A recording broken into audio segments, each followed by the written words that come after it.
81 kg. What is it?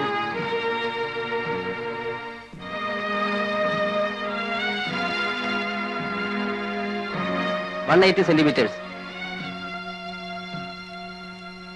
I think I'm perfectly fit for hanging. ശരി, നിങ്ങൾ പോയിക്കൊള്ളൂ.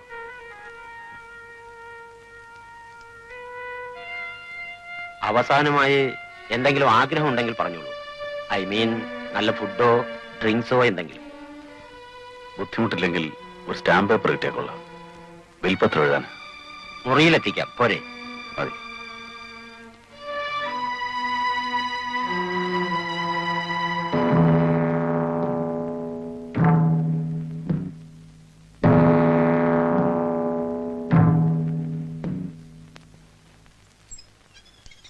Sir, Ravi Varma മുറിയിൽ ബോധം കെട്ടു. എപ്പോ? Just now. ഞാൻ നോക്കിയിട്ടാണ് വരും. എന്ത് സംഭവിച്ചതാ? I doubt a cerebral haemorrhage. Left side paralyse ചെയ്തെന്ന് തോന്നുന്നു. എനിവേ, ഇവിടെ ഒന്നും ചെയ്യാൻ നിവൃത്തിയില്ല. മെഡിക്കൽ കോളേജിൽ തന്നെ കൊണ്ടുപോകണം. Then quick.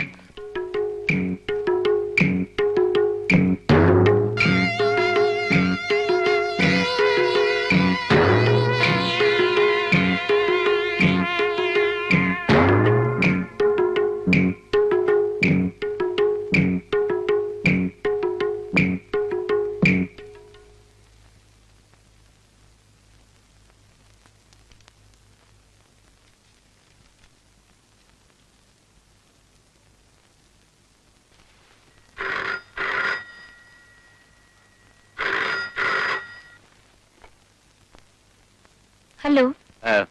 ശശി, ഇത് ഞാനാണ്, ഇബ്രഹാം. എന്താ സർ വിശേഷം? ഞാൻ വിളിച്ചത് ഒരു കാര്യം പറയാനാ. ആ രവിവർമ്മ തടവ് ചാടി. വൈകിട്ട് അയാൾ എന്തോ രോഗം അഭിനയിച്ച് മുറിയിൽ ബോധം കെട്ടു വീണു. ഹോസ്പിറ്റലിലേക്ക് കൊണ്ടുപോകുന്ന വഴിക്കാണ് രക്ഷപ്പെട്ടത്. പോലീസ് അയാളുടെ പിന്നാലെ തന്നെ ഉണ്ട്. മിക്കവാറും നേരം വെക്കുന്നതിന് മുമ്പ് അയാളെ പിടിക്കും.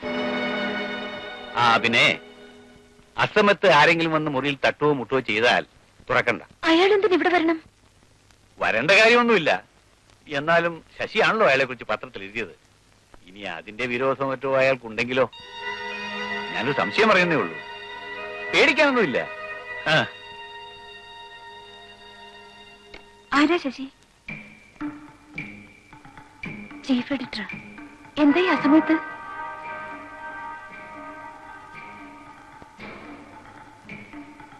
എന്താ ശശി, എന്തു പറ്റി? രവിവർമ്മ തടവ് ചാടി. എപ്പോൾ? ഇന്ന് രാത്രി. നാളെ വെളുപ്പിനില്ലേ രവിയെ? ആരെങ്കിലും വന്ന് വിളിച്ചാൽ വാതിൽ തുറക്കണ്ടെന്ന് പറഞ്ഞു. ഇവിടെ അങ്ങ് ആരും വരില്ല. നീ കിടന്നുറങ്ങാൻ നോക്ക്.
പോയി നോക്കാം. അയ്യോ വേണ്ട സുമേ, കുഴപ്പമില്ല. കഥ ഓർക്കാതിരുന്നാ മതി.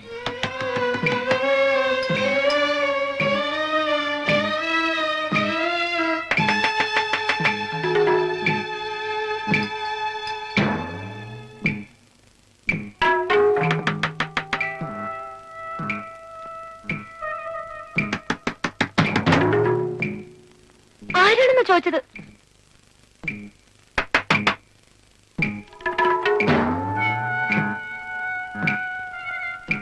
പോലീസാ? എന്താ ഇൻസ്പെക്ടർ? രവിവർമ്മ എന്നൊരു തടവ് പുള്ളി ജയിൽ ചാടി. ഞങ്ങൾ ഫോളോ ചെയ്യുകയായിരുന്നു. ഇവിടെ എത്തിയപ്പോൾ അയാളെ കാണുന്നില്ല. അകത്ത് ശബ്ദമൊന്നും കേട്ടില്ലല്ലോ? ഇല്ല. എന്തെങ്കിലും വിവരം കിട്ടിയാൽ സ്റ്റേഷനിലേക്ക് ഫോൺ ചെയ്യണം. ഓക്കെ, നിങ്ങൾ കഥകടച്ചു കിടന്നോളൂ.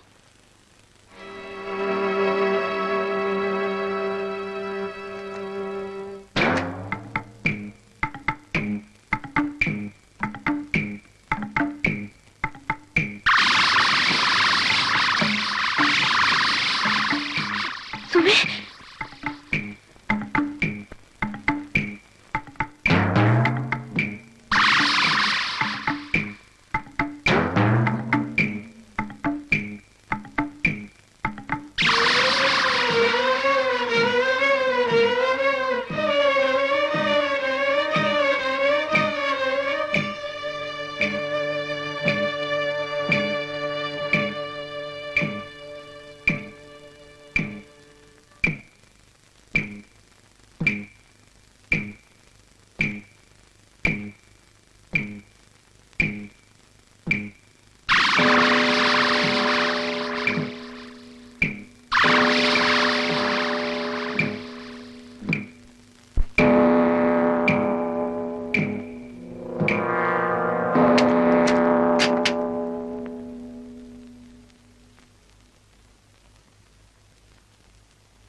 ബുദ്ധിമുട്ടുന്നത് അതും ഈ മനുഷ്യന് വേണ്ടി.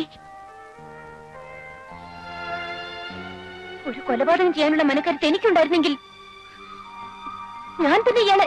ശശി, മരിക്കാൻ പോകുന്ന ഒരു മനുഷ്യനെ രക്ഷപ്പെടുത്തേണ്ടത് ഒരു ഡോക്ടറുടെ ചുമതലയാണ്. എല്ലാം അറിയാവുന്ന നിനക്കെന്താണ് ഇയാളോട് ഇത്ര സഹതാപം? അതാണ് എനിക്ക് മനസ്സിലാകാത്തത്. ഏതായാലും ക്രിട്ടിക്കൽ സ്റ്റേജ് കഴിഞ്ഞല്ലോ, ഇനി പോലീസിൽ അറിയിക്കാം. ഇയാൾക്ക് ബോധം തെളിയുന്നതിന് മുൻപ്. സുമേ, നിനക്ക് ഭ്രാന്താണ്. ഇയാൾക്ക് ബോധം വന്നാൽ നമ്മളെ രണ്ടുപേരും ഇയാൾ എന്താ ചെയ്യാൻ പോണെന്ന് അറിയില്ല. രവിക്ക് ഇപ്പോഴൊന്നും ബോധം വീഴില്ല. പൾസ് തീരെ വീക്കാണ്. രക്തം കുറെ ഏറെ പോയിട്ടുണ്ട്. അതാ പറഞ്ഞത്, പോലീസ് വരട്ടെ, അവര് കൊണ്ടുപോയി ചികിത്സിച്ചോളും. ശശി,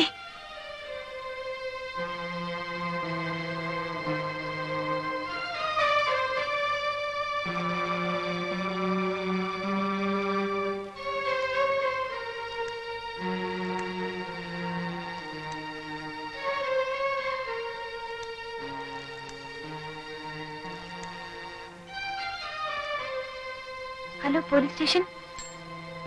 രവിയുടെ പോക്കറ്റിൽ കിടന്ന് മുദ്രക്കടലാസായത്. എന്താ ഇതില്? ഞാൻ വായിക്കാം. തെക്കങ്കൂർ കോവിലകത്ത് രവി എന്ന് വിളിക്കപ്പെടുന്ന KV രവിവർമ്മ എഴുതുന്ന വിൽപത്രം. സുപ്രീം കോടതി വിധി പ്രകാരം ഈ വരുന്ന 14-ാം തീയതി വധശിക്ഷയ്ക്ക് വിധേയനാകാൻ പോകുന്ന ഞാൻ എന്റെ സർവ്വ സ്വത്തുക്കളും പൂർണ്ണ മനസ്സോടെയും സമ്മതത്തോടെയും കൊല്ലപ്പെട്ട എന്റെ ഭാര്യ മേഴ്സിയുടെ ഇളയ സഹോദരിയായ ശശികല വർഗീസിനും സഹോദരനും മൈനറുമായ ജോയ് വർഗീസിനും ഇതിനാൽ നൽകിക്കൊള്ളുന്നു.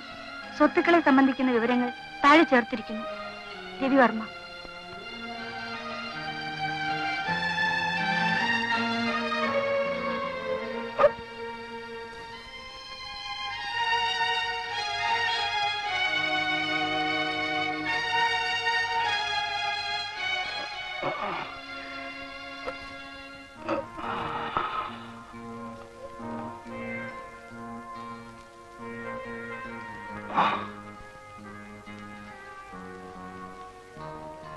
Sasi, he is still in a critical stage. എന്തെങ്കിലും ഉടനെ ചെയ്തില്ലെങ്കിൽ ഞാൻ ഹോസ്പിറ്റലിൽ പോയി കുറച്ച് ട്രിപ്പ് ആംബുലൻസ് എടുത്തിട്ട് വരാം. സുമേ, ഞാൻ. ശശി, പ്ലീസ് പറയുന്ന കേൾക്കൂ.